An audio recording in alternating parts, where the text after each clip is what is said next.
Continuando o exemplo, né, vamos ver como aparece uma frequência de corte em módulos TM, usando o exemplo do guia de onda retangular.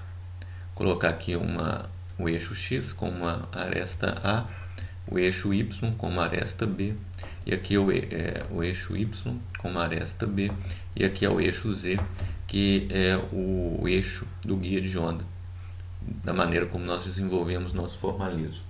E aí, então, qual que é a ideia?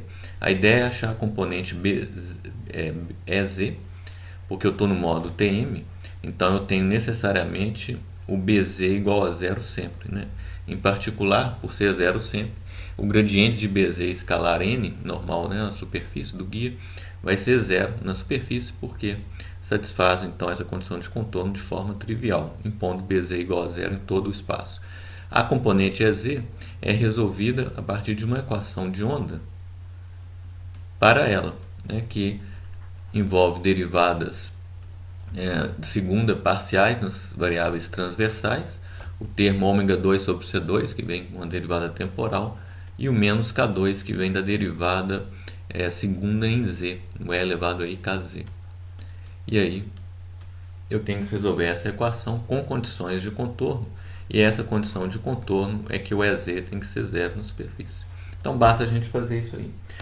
Da mesma forma, de antes eu resolvo por separação de variáveis, chegando numa parte que depende só de x, que é essa derivada segunda da função x, analogamente para y, a mesma coisa, o termo ômega 2 sobre C2 menos K2, deixar isso aqui à parte. Isso, então, vai ser o que a gente tem que impor agora, né, igual a zero. E aí, para fazer isso, né, eu igualo isso aqui a uma constante, que eu vou chamar de menos kx2.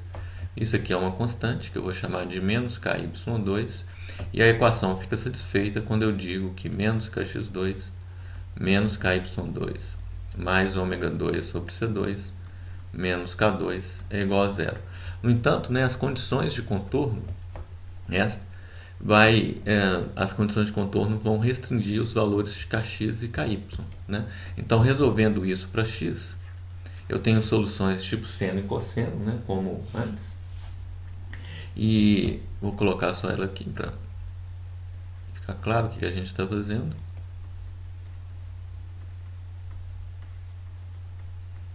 E aqui eu percebo que para que eu tenha x em zero e x em A iguais a zero, que constitui então a condição de contorno, né? É z igual a zero na superfície. Superfície agora, para a função x, é uma superfície que está na variável x igual a zero e na variável x igual a A. Então, para isso ser feito dessa forma, eu tenho que colocar o b igual a zero, jogando fora esse termo, e tenho que dizer que o kx vai ser um mπ sobre A,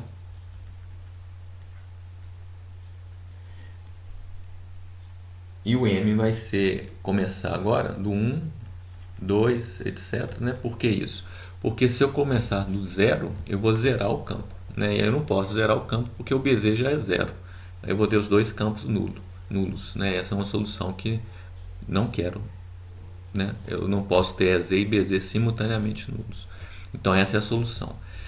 Para y é exatamente análogo, né? Então já vou colocar a solução. A solução vai ser um seno de ky, y. Eu tenho que impor a condição de contorno do y em zero e y igual em b serem nulos. Né? E isso vai me dizer que o ky não pode ter qualquer valor. O ky tem que ser um nπ sobre b, com n igual a 1, 2, etc. Começando do 1 pelo mesmo motivo, né? Que eu não posso zerar os campos. Então a solução, né, para o EZ, para o BZ é zero, né, e o EZ vai ser um E0 seno de um mπ x sobre A seno de nπ y sobre B, com esse m e n sendo inteiros não nulos. Tá? A expressão dos K's substituídas aqui levam a determinação da frequência de corte, porque eu percebo que o K do E elevado a IKZ, ele tem que ser escrito como um ômega sobre C ao quadrado, menos o π, eu vou colocar em evidência, né? Um kx2 ao quadrado, um ky2 ao quadrado. Então, isso vai virar um m2 sobre A2, mais n2 sobre B2. E daqui eu posso perceber que há uma frequência de corte que vem a ser a frequência que faz esse K se tornar imaginário. Tá? Então, tem uma frequência de corte abaixo da qual eu não tenho uma onda propagante, mas eu tenho a atenuação da onda ali, né? Então, observa que uma dessas frequências, a mais baixa, vai ser o ômega 1, que são os dois valores menores que eu posso ter para M e N. Isso me leva a um ômega 1, que é um πc, 1 sobre A2, mais 1 sobre B2. Tá?